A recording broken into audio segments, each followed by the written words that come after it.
자, 오늘 갈라디아서 6장 14절 15절 우리 두 절의 말씀 함께 읽도록 합니다. 그러나 내게는 우리 주 예수 그리스도의 십자가 외에 결코 자랑할 것이 없으니 그리스도로 말미암아 세상이 나를 대하여 십자가에 못 박히고 내가 또한 세상을 대하여 그러하니라.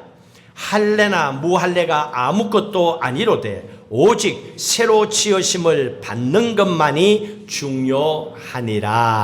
아멘.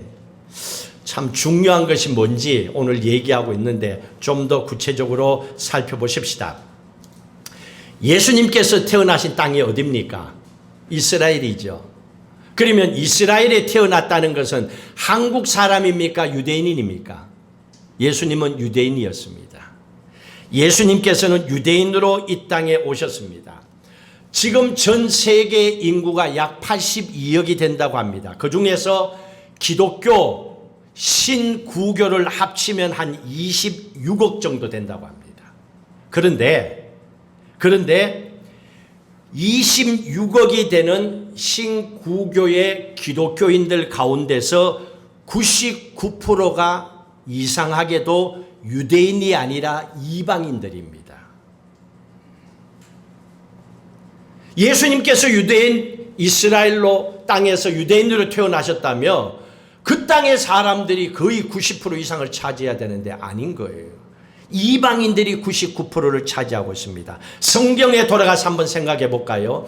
예수님께서 십자가에 못 박히실 때 살인 강도였던 바라바라고 하는 사람이 있습니다. 이스라엘 백성들이 뭐라고 했습니까? 바라바를 살려달라. 그리고 빌라도에게 예수님을 원치 않으니 십자가에 못 박으라고 했습니다. 유대인들이 그랬어요. 그래서 빌라도가 법정에서 마태복음 27장 25절 한번 넘겨주세요. 같이 읽도록 합니다. 빌라도가 한 말입니다. 백성이 다 대답하여 이르되 그 피를 우리와 우리 자손에게 돌릴지어다 하거늘 이렇게 얘기했습니다. 그랬더니 빌라도가 뭐라고 얘기했습니까? 그 다음에 이 사람의 피에 대해서 나는 무죄하니 나는 책임을 지지 않을 테니 너희들이 이 모든 피에 대한 값을 지불해라 하고 빌라도가 이어서 얘기를 했습니다. 그랬더니 유대인들이 이 말을 한 거예요. 유대인들이 했던 자기들의 말입니다. 여러분, 말이라고 하는 것은 씨가 열매가 맺힙니다. 함부로 말하면 안 돼요. 언젠가는 그 말이 결과로 여러분의 인생에 반드시 나타납니다. 흘려듣지 마세요. 그 핏값을 우리와 우리 자손에게 돌리라. 그리고 우리가 요구한 대로 예수 저 사람을 십자가에 죽여라. 십자가에 달아라고 얘기했습니다. 자, 그 이후에 실제적으로 그 일이 있었을까요? 실제적으로 주후 70년에 예루살렘은요 완전히 초토화가 되고 나라가 사라집니다. 로마가 다 지배합니다. 그로부터 2000년 동안의 이스라엘 백성들은 전 세계를 돌아다니면서 뚜드리로 나라 없는 백성으로 살아갑니다. 분명히 유대인인데 나라가 없어요. 전 세계가 인정하지 않습니다. 지금 현재 이스라엘의 인구가 950만 조금 넘는다고 합니다. 950만입니다. 그러면 한번 봅시다. 과거로 돌아가면 여기에서 십자군 전쟁이 일어나서 수많은 사람들이 죽었습니다. 히틀러가 유대인들을 죽인 인구가 얼마죠? 600만입니다. 현재 950만이에요. 600만을 죽였습니다. 독일의 뮌헨 근처에 다카오 가스실에서, 폴란드에 있는 아우슈비츠 수용소에서 수많은 사람들을 죽였습니다. 우리는 압니다. 왜 그 사람들이 죽어야 했을까요? 그들의 조상들이 뱉었던, 우습게 생각하고 그냥 마구 뱉었던 그 말의 핏값을 그들이 지불할 수밖에 없었습니다. 좀 더 구체적으로 들어가 봅시다. 왜 유대인들은 예수님을 그대로 그렇게 미워했을까? 분명히 이유가 있을 거 아니에요. 종교적인 부분으로 보셔야 됩니다. 이스라엘 땅은 항상 종교적인 문제가 전쟁이고 죽고 살리고 합니다. 왜 유대인들은 예수님을 그토록 미워했을까? 우리가 얘기하는 메시아관과 구원관이 다르기 때문에 그렇습니다. 메시아닉 뷰가 다르고 또 뷰 오브 셀베이션이 다릅니다. 구원관과 메시아관이 다르다는 건 이건 완전히 너하고는 죽고 사는 문제가 돼버리는 겁니다. 아주 이거는 심각한 거죠. 유대인들은 오랫동안에 메시아를 기다리고 있었습니다. 그들이 기다린 메시아가 어떤 메시아였는가? 죄인들은 벌하고 의인들은 구원하는 메시아였습니다. 우리가 볼 때도 그렇게 생각하죠. 착한 사람 복 받고 못된 인간들 벌 받고 뭐 그렇게 생각할 수 있겠죠. 유대인들의 메시아관이 그랬습니다. 죄인은 벌 받고 의인은 구원을 받아야 된다. 이게 전통적인 유대인들의 메시아닉 뷰입니다. 자, 그런데 예수님은 어땠습니까? 예수님의 구원관은 어땠습니까? 반대였습니다. 나는 의인이 아니라 죄인을 위하여 왔다 그러셨어요. 예수님께서는. 누가복음 5장 32절에 나는 죄인을 부르러 왔다고 그랬습니다. 이것부터 이미 유대인들이 뚜껑이 열리는 거예요. 이거는 심각한 거예요. 자기들이 믿는 하나님의 존재를 무시하는 거예요. 종교의 반대, 이건 죽어야 되는 거예요. 예수님은 내가 죄인을 구하기 위해서 이 땅에 왔다 그러니까 그 얘기 듣는 순간에 유대인들은 거부 반응을 일으키는 거예요. 예수를 죽여야 되겠다. 이미 오래전부터 그런 마음을 가진 겁니다. 예수님은 성경에 우리 신약 성경에 보면 예수님이 가까이 한 사람들이 어떤 사람이었습니까? 장녀, 세리, 불치병자들, 가난한 자들, 버림받은 자들. 예수님은 전부 이런 사람들하고 만났어요. 이런 사람들에게 복음을 전하고 고쳐주시고 양식을 주시고 이랬었어요. 그런데 반면에 유대인들이 생각할 때 공식적으로 의인은 어떤 사람들입니까? 대제사장, 서기관, 바리새인, 레위인들 이런 사람들이죠. 이런 사람들이 유대인들이 볼 때 공식적인 의인이에요. 이게 맞습니까? 둘이? 그러니까 예수님께서는 그들을 향하여서 뭐라 그랬습니까? 바리새인, 세두개인, 사두개인 뭐 그런 사람들을 향하여서 예수님은 이 회칠한 무덤들아, 이 독사의 자식들아, 말이 됩니까? 자기들이 생각하는 공식적인 의인들을 향하여서 독사의 자식들아 그랬으니 예수를 무조건 죽여야지. 이거는요 굉장히 심각한 겁니다. 그래서 그들은 필사적으로 목숨을 걸고 예수님을 십자가에 못 박으라고 얘기한 겁니다. 뒷늘 생각 안 해요. 뭐 나중에 우리 후손들이 잘 되든 뭐 아니야. 지금 나만 잘 되면 돼. 그냥 나만 살면 돼. 내가 미운 예수만 죽이면 돼. 이게 내 신앙관이야. 이렇게 나간 게 유대인들이었습니다. 그래서 유대인들은 그토록 예수님을 죽이고 싶을 정도로 미워했던 겁니다. 여러분 알고 계셨어요? 왜 그렇게 미워했는지? 그러면 두 번째 질문. 예수님께서는 십자가에 돌아가셨어요. 예수님을 십자가에 달았습니다. 예수님을 십자가에 달아서 죽게 한 범인이 누굽니까? 추리소설이 아니야. 진짜야. 범인이 누구예요? 여러분 누구라고 생각합니까? 유대인들, 빌라도, 십자가형을 집행할 로마 군인들? 이 사람들이 범인입니까? 누가 범인이죠? 예? 유대인 아니에요. 잘 보세요. 누구일까? 이 모든 게 아닙니다. 예수님을 십자가에 못 박아 달게 하고 죽게 한 범인은 하나님이에요. 하나님이 그렇게 하셨어요. 한번 볼까요? 왜 그랬는가? 하나님은 하나님의 계획대로 예수님을 십자가에 못 박으셨습니다. 로마서 5장 6절의 말씀을 한번 보십시다. 로마서 5장 6절 한번 같이 읽도록 합니다. 우리가 아직 연약할 때에 기약대로 그리스도께서 경건하지 않은 자들을 위하여 죽으셨다 그랬습니다. 기약대로, 저 말은 계획대로, 예정된 대로, 준비된 대로 그 말입니다. 하나님께서 준비하신 대로, 예정하신 대로 예수님을 십자가에 달아 죽이셨다는 얘기입니다. 그러면 예수님을 십자가에 달도록 한 것 하나님이 하신 거죠. 하나님이 허락하지 않았으면 로마 군사도 그 누구도 예수님을 십자가에 달도록 할 수가 없었던 겁니다. 또 한 가지 볼까요? 예수님께서 십자가에 달리셨습니다. 십자가에서 마지막 돌아가시기 전에 외쳤던 말이 있죠. 엘리 엘리 라마 사박다니. 뜻이 뭐라고요? 나의 하나님 나의 하나님 어찌하여 나를 버리셨습니까? 누구를 원망하고 있어요? 예수님은 지금 하나님을 원망하고 있잖아요. 왜 나를 버리냐고. 마땅히 여러분들처럼 유대인이라 그러면 유대인들을 원망해야죠. 십자가에 달리면서 너들 이렇게 해야 되는데 유대인들이 아니었어요. 하나님을 향하여 엘리 엘리 나의 하나님 나의 하나님 하고 하나님을 원망했습니다. 예수님께서는 33년 동안에 이 땅에 계셨습니다. 고난을 당하셨습니다. 그리고 마지막에 십자가를 지셨습니다.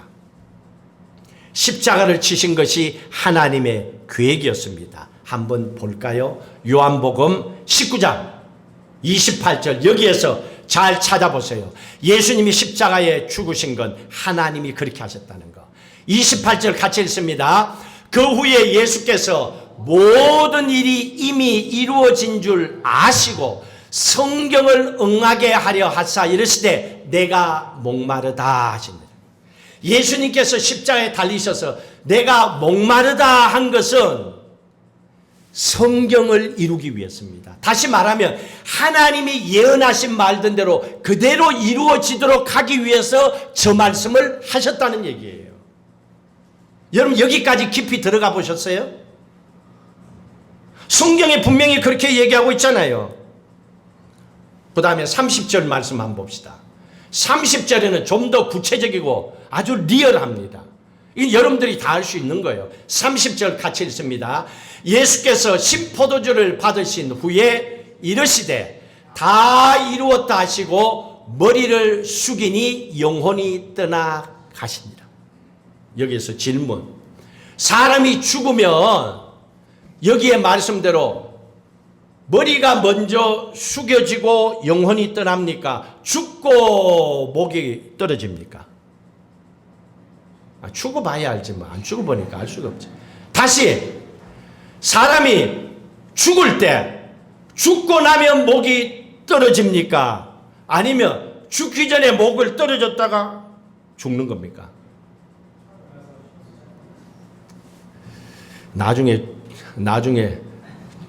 나중에 얘기합시다.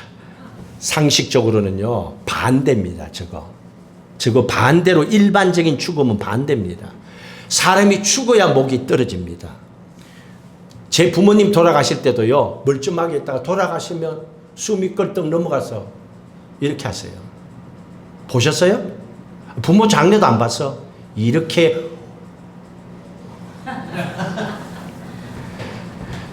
여러분 보통 사람들이 돌아가시면 이렇게 막 살려고 몸부림을 쳐요. 이렇게 막 이래요. 그러다가 돌아가시잖아. 숨이 떡 끊겨. 그럼 하고 그러면 돌아가신 거야. 근데 예수님께서는 먼저 머리를 숙이셔서 그리고 영혼이 떠나가셨대. 하나님의 계획이었어요. 사람은 저렇게 죽는 게 아니거든요. 무슨 뜻입니까? 여기를 통해서 우리가 알 수 있는 것은 누군가를 통해서 죽임을 당했다 이게 아니었습니다. 로마 병사들이 예수님을 죽였다가 아니었습니다. 철저하게 하나님의 계획대로 예수님은 사시다가 예수님은 죽으신 겁니다. 하나님의 계획이었습니다. 예수님을 십자가에 돌아가시게 한 것은 하나님이었습니다. 또 한 번 더 볼까요? 마태복음 26장 53절 이하에 한번 보십시다. 같이 읽도록 합니다. 너는 내가 내 아버지께 구하여 지금 12군단 더 되는 천사를 보내시게 할 수 없는 줄 아느냐? 내가 만일 그렇게 하면 이런 일이 있으리란 성경이 어떻게 이루어지겠느냐 하시더라. 예수님께서 하신 말씀입니다. 12군단이 넘는 천군 천사 불러갖고 로마 병사 너희들 싹 다 썩이려 하고 나 십자가 안 죽을 수도 있어. 그 말이잖아요. 안 죽을 수도 있어. 그런데 내가 왜 그냥 순종하고 죽는 줄 아느냐? 나 십자가 죽어. 왜? 54절에 이런 일이 있어야 된다. 만약에 그렇게 되면 일이 없지 않냐? 그러면 어떻게 되냐? 성경이 어떻게 이루어지겠느냐? 그럼 이 말이 뭡니까? 하나님의 계획하신 말씀을 이루시기 위해서 내가 12영을 안 부르는 거야. 힘이 있어도 안 쓰는 거야. 내가 십자가에 죽는 거야. 알아? 하고 그렇게 얘기하신 거예요. 그러면 예수님께서 십자가에 돌아가신 모든, 예수님을 십자가에 돌아가시도록 했던 그 범인이라고 하는 말이 우리말로 하면 나쁘게 들려서 그런데, 예수님을 돌아가시게 한 분은 하나님이셨습니다. 하나님이셨습니다. 그게 하나님의 뜻이었기 때문에 예수님은 순종하신 거예요. 그리고 십자가를 지신 겁니다. 또 질문합니다. 자, 그러면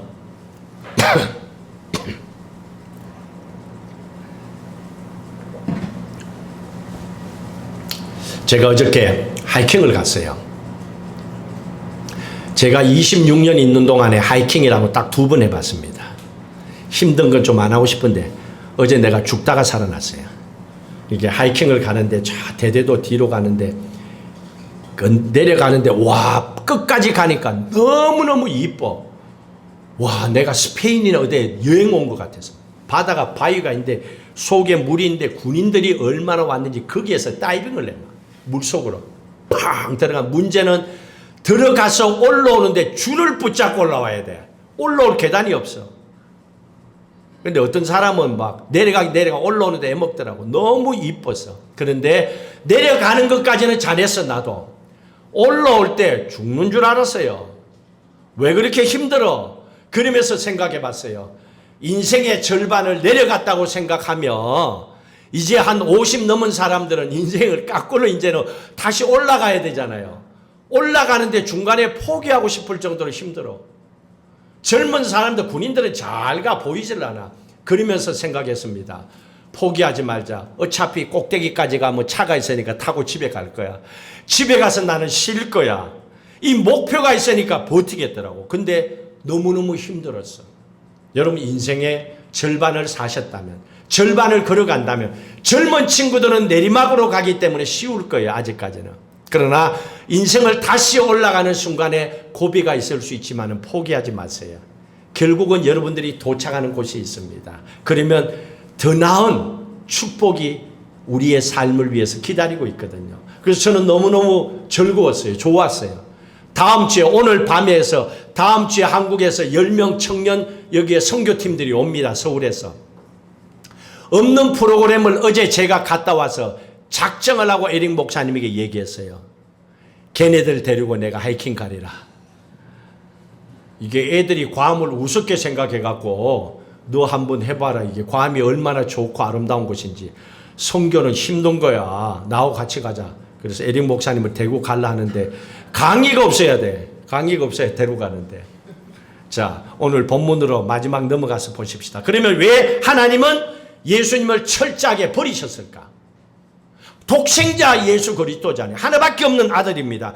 그런데 왜 예수님을 버리셨을까? 그 이유가 뭘까? 이사야 53장 5절 같이 읽도록 합니다. 이것 때문입니다. 이유가 같이 읽습니다.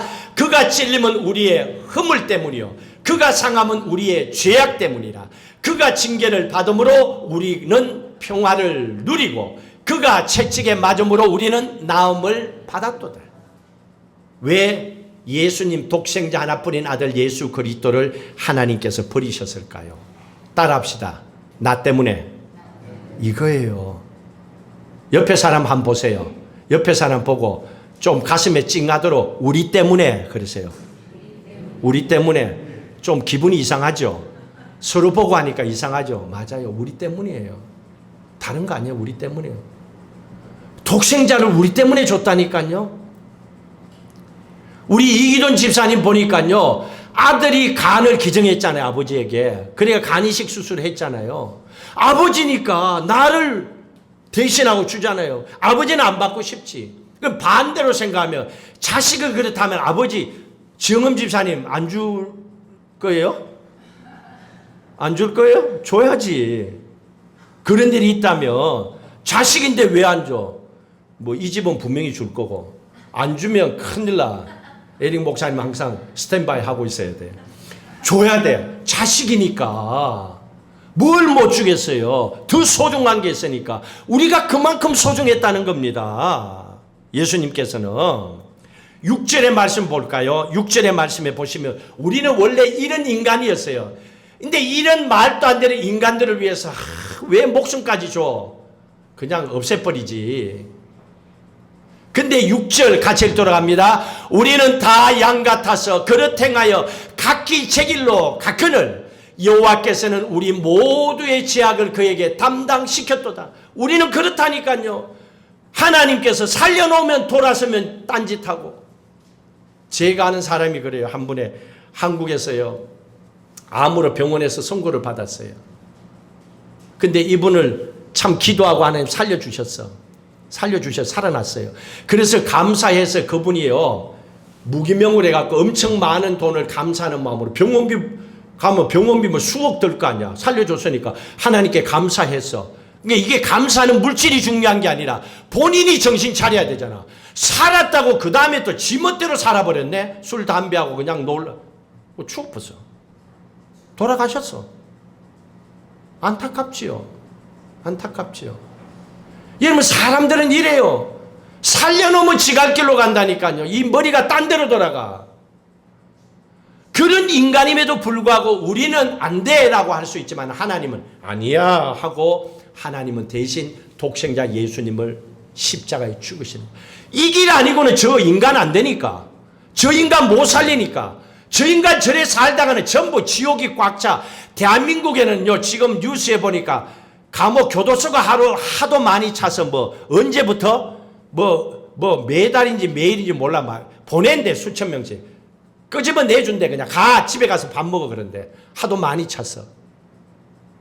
그래갖고 괜찮을지 모르겠어. 진짜 범죄는 앞으로 수사관이나 이거에 비해서 범죄하는 사람은요 습관이 고쳐지는 게 쉽지가 않아요. 이게 한번 그렇게 한 거는 제대로 고쳐갖고 나와야 되는데 그렇게 안 돼가 숫자 찼다고 그냥 뽑아낸다? 이야 참 심각합니다. 한치 앞을 모르는 행동이에요. 우리는 각기 지 길로 자기 갈 길로 가는 거예요. 돌아서면 그래요. 내가 그러잖아요. 내가 지금. 우리가 그러잖아요. 우리가. 무슨 일을 하든 간에 좀 살만하면 내 중심으로 내 생각으로 내가 하고 싶은 대로 하잖아요. 하나님 앞에 물어보지 않잖아요. 진짜 목까지 와서 죽느냐 사느냐 하면 마지막 한번 하나님 잡아보는 거예요. 이렇게 하면 안 된다는 얘기입니다.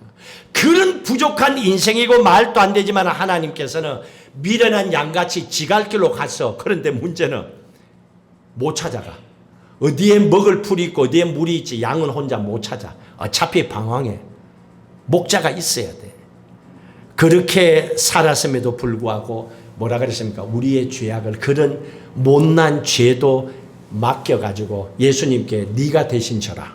예수님께서 그걸 대신 지시고 죽으셨다는 겁니다.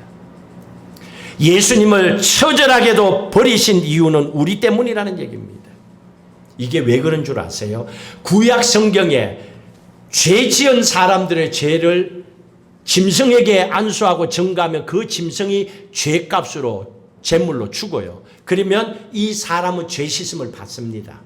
이게 구약의 제사법이에요. 예배법이에요. 레위기서 1장 1절 이하인데 4절에 잘 나와 있어요. 같이 읽도록 합니다. 그는 번제물의 머리에 안수할지니 그를 위하여 기쁘게 받으심이 되어 그를 위하여 속죄가 될 것이다. 속죄가 될 것이다 그랬습니다. 양에게 또 비둘기에게 형편에 따라 짐승을 가져옵니다. 그러면 제사장이 거기에 안수합니다. 안수하는 순간에 그 죄 지은 사람의 죄를 전가하는 겁니다. 양에게 다 가져가는 겁니다. 그래서 양에게 옮겨져서 양이 그 죄를 담당하게 되는 겁니다.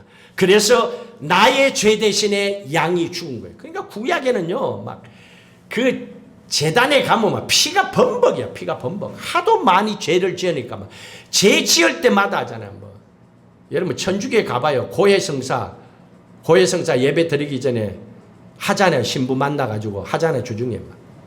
그 사람들 그거 지금 구약에 치고 그 짐승들 그냥 목 따갖고 제사 드린다고 생각해봐요. 막 그 고백하는 거기에요. 피바다가 됩니다. 양에게 죄를 정죄하고 하는 거예요. 그렇게 되니까 내 죄 문제는 해결되고 양이 대신 죽는 거예요. 이게 구약의 레위 제사법이었어요. 그런데 지금은 예수님께서 단번에 양이 되셔가지고 어린 양이 되셔서 세례 요한이 그랬잖아요. 처음 예수님 볼 때에 보라 세상 죄를 지고 가는 하나님의 어린 양이라 그랬잖아요. 우리 모든 인간들의 죄를 한 번에 짊어지시고 안수를 받고 우리 인간들의 죄를 짊어지시고 대신 피 흘려 죽으신 거예요. 구약에는 죄 지을 때만이지만은 예수님을 통하여는 한 번에 해결된 거예요.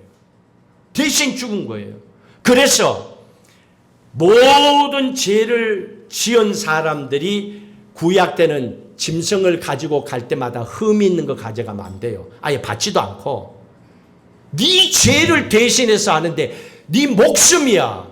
네가 지금 죽는데 아까운 게 어디 있어? 뭐 아까워? 시간이 돈이 아까워. 웃기지 마. 너 지금 죽으면 끝이야. 그런데 뭘 아깝다고 그래? 그래서 수끝, 첫끝 가장 흠이 없고 확실한 거, 티가 없는 짐승을 가져와서 하나님 앞에 올려드리는 거예요. 그러면 지금 우리도 어때야 돼요? 주일날 와서 예배 드릴 때 흠 없이 티 없이 온전하게 주님 앞에 예배를 드려야죠. 이런 신앙의 자세 정도는 가져야죠. 이게 하나님 앞에 드리는 예배예요. 그렇지 않으면 내가 직접 그 제물로 드려야 되는데, 근데 우리는 어때요? 만약에 그렇지 않고 내 걸 다 빼놓고 그냥 형식적으로 예배를 드린다, 형식적으로 양을 가져가서 제사를 드린다, 그 하나님 다 알죠. 그러면 안 된다는 거죠. 그러니까 예배가 이렇게 소중한 겁니다. 너무너무 귀한 거죠. 우리를 대신해서 하나님이 심판하실 어린 양 예수님을 택하여 예수님을 십자가에 죽게 하시고 우리의 죄를 씻어주셨잖아요. 그러니까 우리가 하나님 앞에 드릴 때마다 예배도 가장 소중한 마음으로 예배를 드려야 돼요. 찬양도 가장 기쁜 마음으로 열심을 다하여 하나님 드려요. 이 한 번의 예배가 내 인생의 끝일 수도 있잖아요. 그런 마음으로 주님 앞에 가야지요. 하나님은 그걸 얘기해 주고 있습니다. 마지막 결론 지읍시다. 그렇다면 왜 예수님을 돌아가시게 하는 방법도 여러 개가 있는데, 여러 개가 있잖아요. 뭐 사람을 죽게 하는 방법이 얼마나 많아요. 근데 왜 십자가일까? 왜 하필이면 십자가에 못 박혀 돌아가게 하셨을까? 여러분, 사탄이요, 우리를 위협할 때 최고의 무기가 죽음입니다. 악한 영이, 사탄 마귀가 우리를 위협할 때 제일 무서운 게 이겁니다. 그러니까 우리가 잘 살가도 너 죽어, 너 어머님이, 너 아버지가, 뭐 너 자식이 죽음이라는 얘기를 들으면요, 그 순간에 다 무너집니다. 그만큼 죽음을 사람들은 제일 무서워하거든요. 죽음 앞에서는 누구도 꼼짝 못합니다. 다 무너지게 되어 있습니다. 그런데 이 죽음은 반드시 죽음으로 이겨내야 돼요. 다른 길이 없습니다. 죽음은 죽음으로 이겨내지 않고 돈으로도 안 되고 시간으로 뭐 노력해도 안 돼요. 크레딧이 좋아도 안 되고 아무 방법이 없습니다. 근데 예수님은 어떻게 하셨어요? 십자가에 죽으시고 부활하신 거예요. 죽음을 이기시고 살아나신 거예요.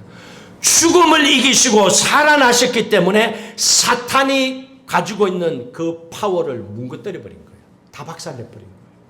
그래서 사탄이 꼼짝도 못하게 된 거죠. 사탄이 포기할 수밖에 없었지요. 그래서 사도 바울을 통하여 이렇게 고백하고 있잖아요. 고린전서 15장 55절 같이 읽도록 합니다. 사망아, 너의 승리가 어디 있느냐? 사망아, 내가 쏘는 것이 어디 있느냐? 사망은 더 이상 우리를 위협할 수 없다는 얘기입니다. 사망은 이미 끝났다는 얘기입니다. 이게 십자가 구원의 비밀이고 신비입니다. 이게 십자가에 숨겨져 있는 비밀이에요. 이렇게 중요한 게 십자가예요. 건물 지을 때마다 십자가 하나 달아놓는 형식이 아니라니까요. 여러분은 십자가를 바라볼 때마다 그 신비로움, 사망을 깨뜨리고 우리의 영혼을 살리신 하나님의 사랑을 고백하며 살아야 되는 겁니다. 그래서 예수님께서는 십자가를 질 수밖에 없었던 거예요. 그래서 그걸 그대로 다 받아들이셨습니다. 이제 우리는 앞으로 여러분 믿음 생활하고 앞으로 살아갈 때 십자가보다도 더 소중한 것도 십자가보다도 더 위대한 것도 없음을 믿음으로 선포하고 살아가시기를 주의 이름으로 축복합니다.